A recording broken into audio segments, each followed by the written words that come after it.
Ja, herzlich willkommen zur neuen Ausgabe vom SI Talk und ich habe heute das wohl am meist erwartetste Interview von meinem ganzen Trip. Ich habe extrem viele Anfragen im Vorfeld bekommen, habe ich ein Meeting mit Sirona oder nicht? Und ja, es ist mir gelungen, ich habe ein Meeting, muss natürlich sagen, ich bin Aktionär und jetzt werden wir mal ihm auf den Zahn fühlen, ob das, was der Attila uns in den letzten Interviews eigentlich so gesagt hat, ob da irgendeine Substanz dahinter ist. Bei mir ist der CEO und Chairman Verrico und schauen wir mal, was er uns sagen hat. I said in my German introduction first, this is the most, I don't know if this is English, we are writing the word, most wanted interview from my subscribers. Okay. We done in the last 1.5 years some interviews with Attila. Attila is not longer with you, with the Correct. company, and he created a lot of excitement. And I said also in my introduction, I have a conflict of interest. I'm a shareholder. Okay. I'm still a believer in the story and say always it takes always a little bit longer than people expect, and maybe this is also an example. So, but as I said before, Attila created a lot of excitement in the story, and now it's not longer with the company, and the people ask me, was this a whole scam? Okay. To remember, it was you coming up with a deal for the skin lighter. Yes. Very interesting, and this was always the rumor that you're working with a few companies, big companies, to bring this to the market. So and now is the question: do you working on a deal or not? We are definitely working on a deal. We've never been busier than we are right now. We are currently in advanced discussions with more than one multinational company for the licensing of TFC 1067. To be realistic, and the discussion started in January last year. Yes. And then in January last year is coming up here, maybe in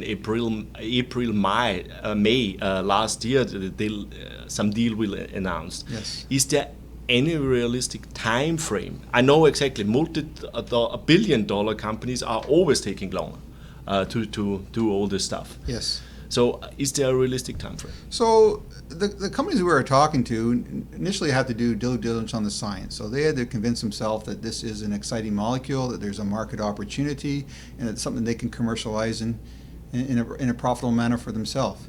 And so they've done that. And so there's no longer discussions about science, or hasn't been for some time. Mm-hmm. So the next thing they have to decide is, where is the commercial opportunity for them? What are the market opportunities for them? How will that fit into their pipeline? And and what are the regulatory challenges and hurdles, and to actually make this a successful project? And the TFC 1067, our goal and the partner's goal is to make this a global launch. Mm-hmm. And that is an enormous project. So that requires them to talk to their commercial departments, their R&D departments, their regulatory affairs departments, and to build together a plan to actually do a commercial launch. Mm-hmm. And before coming to us to make an offer, they need to have this extensive plan. Mm-hmm. Now, that has taken longer than initially anticipated, but that was something they felt they needed to do. And then the next step from that is actually go and make an offer for the project.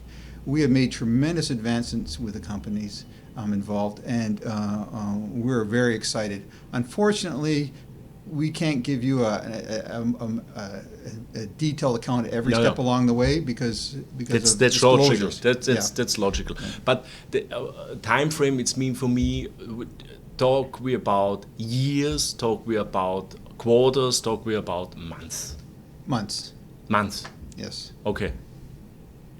Yes, we've come a long way. So that's mean for me. It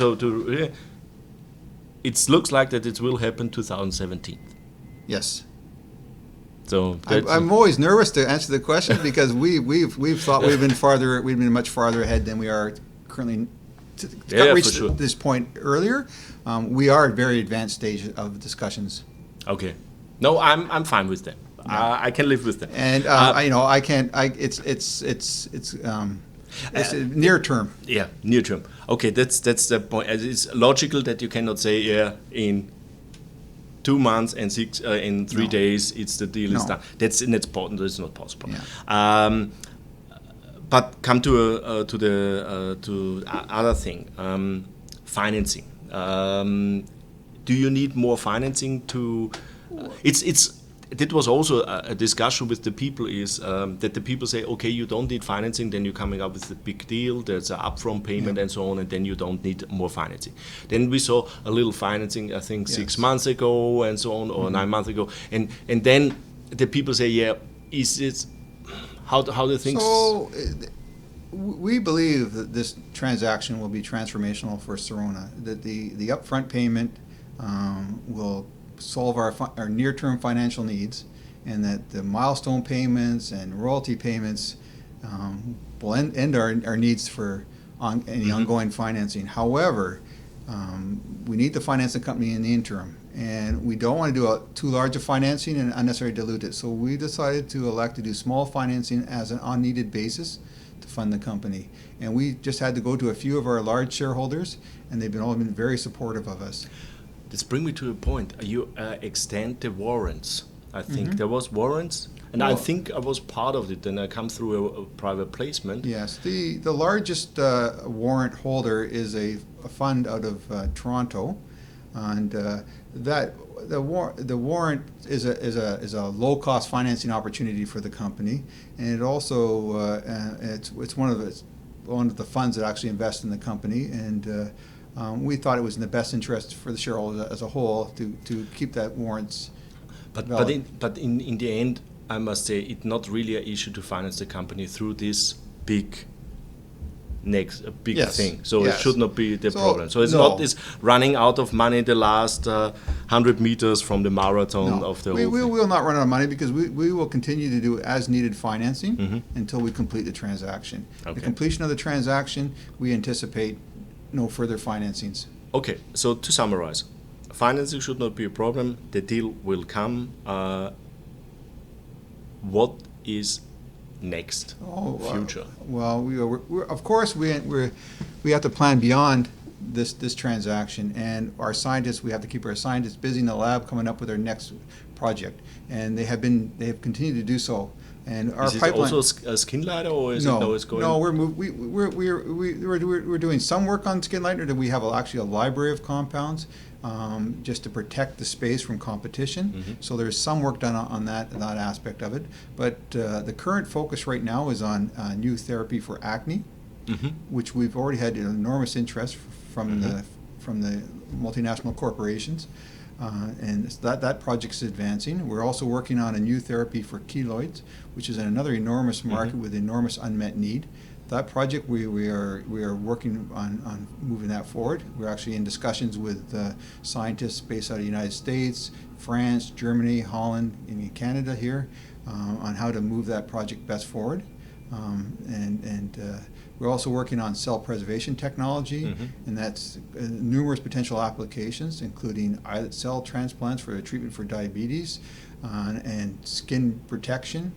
That project has so many applications. We're looking at where the best commercial opportunity lies and where we can easily commercialize.